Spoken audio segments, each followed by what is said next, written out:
Девчонки, всем большой привет! В этом видео хочу показать, как шить вот такой красивый, интересный лиф. Мы с вами сможем смоделировать перемычку с запахом совершенно из любой выкройки. Вы можете использовать любой тип каркасов, это может быть классика, балконет, планш, но я буду использовать укороченный тип каркаса. У меня идут каркасы номер 2 от Арты. Выкройку я уже подготовила. Берем нашу перемычку. Дальше мы ее должны перерисовать в развернутом виде.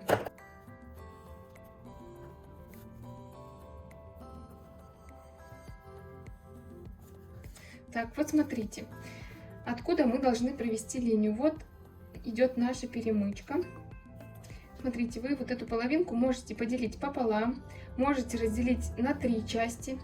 То есть мы можем провести линию до касания с нашим поясом. Так вот. У нас будет такая открытая перемычка. Можно разделить нашу перемычку пополам и провести вот так вот до касания нашего пояса. Это будет более закрытый вариант. Вы должны сделать так, как вам больше всего нравится. Я буду проводить более закрытый вариант.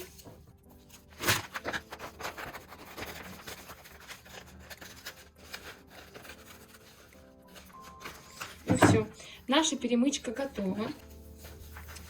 Мы ее должны будем раскроить в 2 деталях, то есть 2 детали кружева, 2 детали и 2 детали из корсетной сетки. Видите, здесь корсетная сетка и здесь корсетная сетка. Переходим к раскрою нашего лифа. Смотрите, я нашу выкройку склеила, чтобы по поясу не было никаких дополнительных швов. Вкладываем. Помните, что припуски у нас снизу идут на ширину нашей становой резинки. Складываем и вырезаем. Нам нужно вырезать 2 таких детали.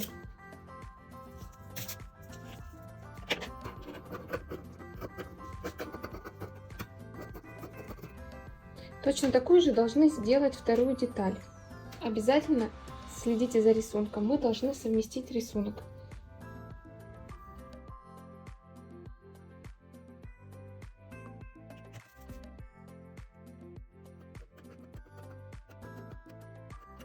Две такие детали мы должны будем раскроить из корсетной сетки.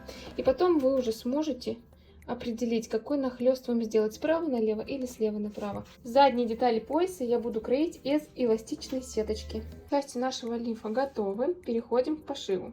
Чашки я буду складывать лицом к лицу и прокладывать строчку на оверлоке.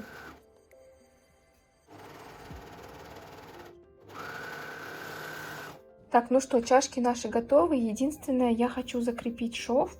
Я отогну шов на сторону проймы и проложу строчку. Можно проложить прямую, можно проложить зигзаг. Мне больше нравится зигзаг. И, кстати, когда вы шьете чашки, выточки всегда, видите, уводите на нет, чтобы они у вас углом не торчали. Прям аккуратно.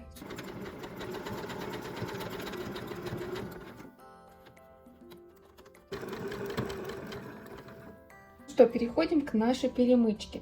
Смотрите, здесь вы должны выбрать, какой запах вам нравится. Слева направо или справа налево. Я люблю, когда слева направо. Если вам нравится точно такой же запах, то нам нужно, смотрите, заднюю деталь наоборот положить наверх, сколоть и проложить прямую строчку на ширину припуска. Потом мы вот так отогнем, и у нас будет тот запах, который нам нужен. Видите?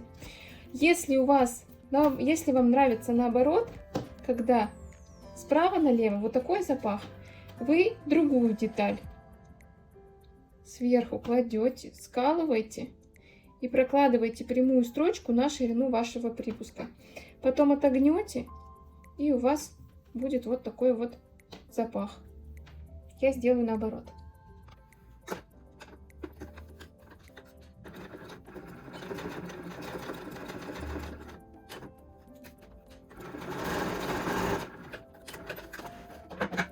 Смотрите, на данном этапе мы чашки не можем втачать, потому что у нас, видите, должен быть низ обработан.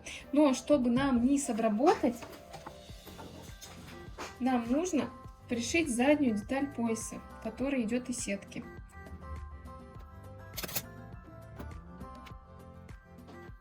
И теперь прокладываем прямую строчку. Смотрите, Я при пошиве данного лифа буду все время менять нитки, как в шпульке, так и на игле.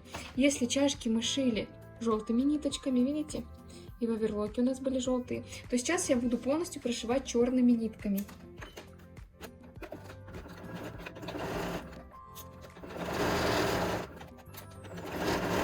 Далее мы должны пришить туннельную ленту для боковых косточек.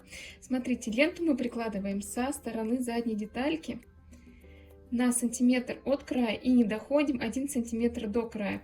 Когда мы будем обрабатывать наш верхний и нижний срез резинкой, чтобы у нас не было лишней толщины от тоннельной ленты.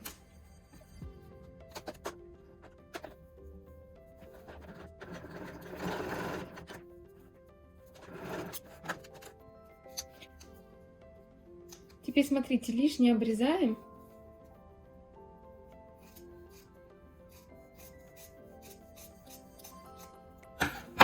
Отгибаем нашу туннельную ленту на сторону передней детали.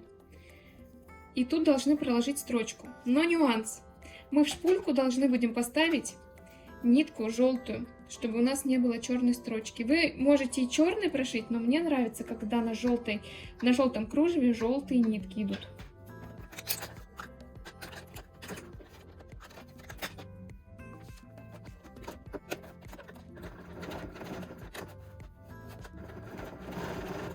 Вот что у нас получилось, никакой черной строчки не видно. Мы также делаем с другой стороны и перейдем к обработке нижней части нашего пояса. Так, переходим к обработке нижнего среза нашего пояса. Сначала мы должны будем обработать нижнюю деталь. Берем становую резинку, у меня 1 сантиметр, и как обычно прикладываем ее.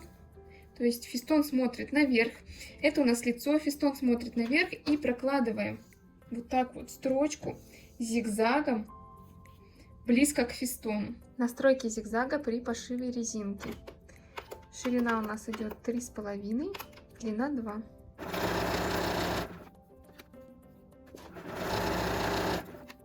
Вот смотрите, мы проложили строчку, лишнее все обрезали. Далее мы должны будем отогнуть нашу резинку на сторону изнанки и проложить строчку зигзаг близко к другому краю резинки. Но смотрите, у нас нитки должны быть в шпульке желтого цвета. Мы сейчас шьем желтый цвет до вот этого момента, потом меняем нитку на черную и дальше до конца пояса шьем черными нитками. Здесь у нас идут желтые ниточки, потом мы здесь делаем закрепку и дальше шьем черными нитками. Получается, смотрите, как красиво. Дальше мы переходим ко второй части. Мы прикладываем резинку точно так же лицом наверх и прокладываем строчку близко-близко к фестону. И дальше покажу, что нужно будет сделать. Хочу подробно обратить ваше внимание на то, что перемычка, видите, у нас прошита. Но прошивать мы ее, но здесь, видите, одна строчка идет. Поэтому смотрите. Так. Запуталась. Вот у нас верхняя часть. Сейчас внимательно прям смотрите. Верхняя часть. Мы резинку нашу пришили близко к фестону, да? Далее мы будем резинку нашу отгибать наизнанку и прошивать, смотрите, вместе с нижней половинкой. То есть резинка у нас будет пришиваться вот по верху. Теперь нам нужно поменять нитки. В иглу поставить желтые нитки, а на изнанку черные. Так, вот еще раз показываю. Мы ровненько вот так натягиваем. Можно даже отпарить. Можно сколоть, чтобы у нас никаких волн не было. Все ровно распределяем. И по верхней половинке, по лицу начинаем шить зигзагом.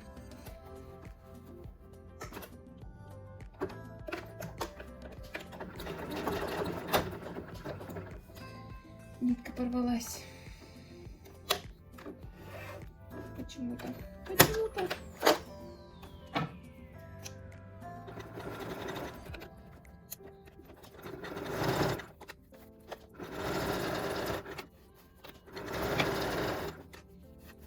Вот Вот что у нас получилось. Смотрите, какой аккуратный, идеальный пояс у нас получился. Ну все, теперь мы можем втачивать чашки и собирать лиф уже как обычно.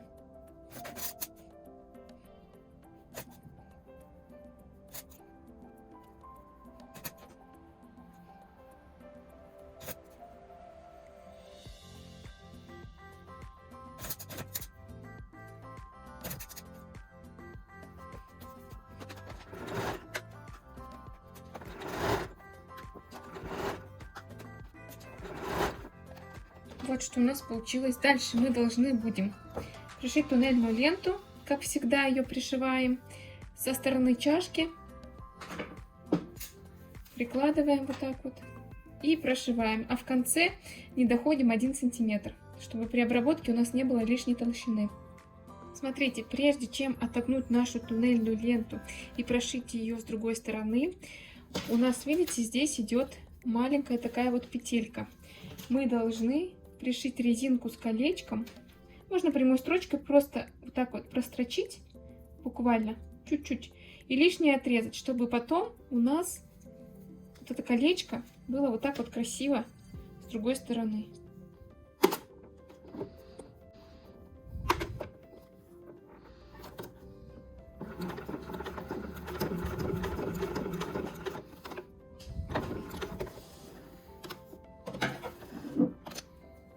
Все лишнее обрезаю, но не прям под корень, а 2-3 миллиметра оставлю.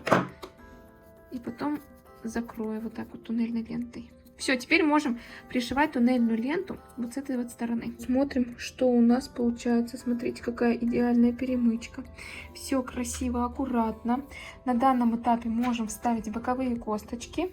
И потом переходим к обработке верхнего среза лифа. Так, хочу напомнить, что косточки боковые у нас должны быть на 1 сантиметр короче, чем туннельная лента. Потому что мы будем обрабатывать верхний срез, и чтобы мы не попали в косточку иглой и не сломали иглу, она должна быть короче. Это первое напоминание. А второе напоминание про нашу застежку. Когда вы будете шить, вы проверьте, у вас все ли нормально. Застежка не будет большая, не будет маленькая. У меня тут все прекрасно, поэтому перехожу к пошиву. Верхний срез я обработала. Сюда останется пришить колечко и сделать бретельку. Дальше мы закроем перемычку и все. И сделаем вот сюда вот такие декоративные резиночки. Смотрите, бельевую застежку я уже пришила. Видите, как аккуратно. У меня, кстати, в профиле есть видео, как быстро и просто и без пропусков пришить вот такую бельевую застежку. Чуть не успела доработать, уже солнышко садится. Но быстренько рассказываю про бретельки. Смотрите. У нас вот эти маленькие кусочки идут по 6 сантиметров, но я отрезаю по 10 сантиметров, по 2 сантиметра припуска.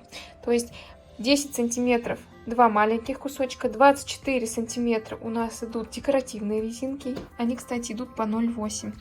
Ну, можно сантиметровые взять. И 45 сантиметров у нас идет основная бретель. И вот сюда она уходит. Вот так вот. Все, остаются бретели. И будет 2 таких замечательных лифа готово. Ну что, вот такая красота у нас получилась. Смотрите, какие симпатичные лифы. В следующем видео предлагаю шить вот такие трусики. Тоже идут с запахом. Покажу, по какой выкройке шила и как все обрабатывала. А если вам понравилось это видео, не забудьте подписаться, поставить лайк. Мне будет очень приятно. И напишите в комментариях, как вам такие лифы. Ну, прекрасные же. Ну, невероятная красота. Все, увидимся в следующих видео. Всем пока-пока.